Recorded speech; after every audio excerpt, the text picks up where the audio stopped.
কোনো গুরুত্বপূর্ণ বিষয়ে শুধুমাত্র সংসদ সদস্যদের মতামত না নিয়ে জানতে চাওয়া হলো আপনি কি চাচ্ছেন। ঠিক এমনটাই হতে চলেছে ফেব্রুয়ারি মাসের 12 তারিখ। বাংলাদেশের মানুষ প্রায় 34 বছর পর তাদের ভাগ্য বদলের সুযোগ পাচ্ছে, সরাসরি মতামত দিতে পারছে একটা গুরুত্বপূর্ণ বিষয়। আয়োজন হতে চলেছে গণভোট। কেন এই গণভোট? এর আগে কোন কোন সার্কামস্টেন্সে গণভোট গুলো হয়েছিল?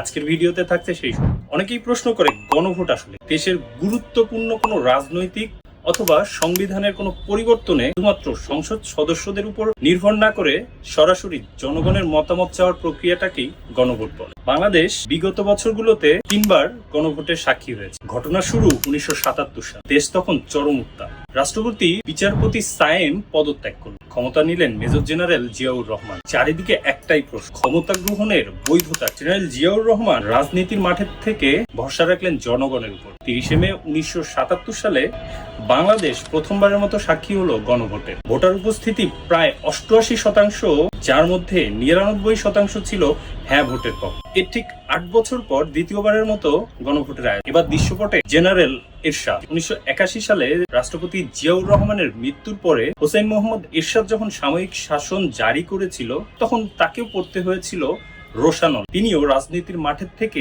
জনগণের উপর আস্থা রেখেছিলেন। জনগণের কাছে জানতে চাওয়া হলো তাদের মতামত। 85 সালের 21শে মার্চ আয়োজিত হলো দ্বিতীয়বারের মতো গণভোটে। যে গণভোটে ভোটারের উপস্থিতি 72% ছিল এবং হ্যাঁ ভোটের পরিমাণ ছিল প্রায় 94। কিন্তু এই ভোটটা নিয়ে বিরোধী দলগুলো কারচুপির অভিযোগ এনেছিল।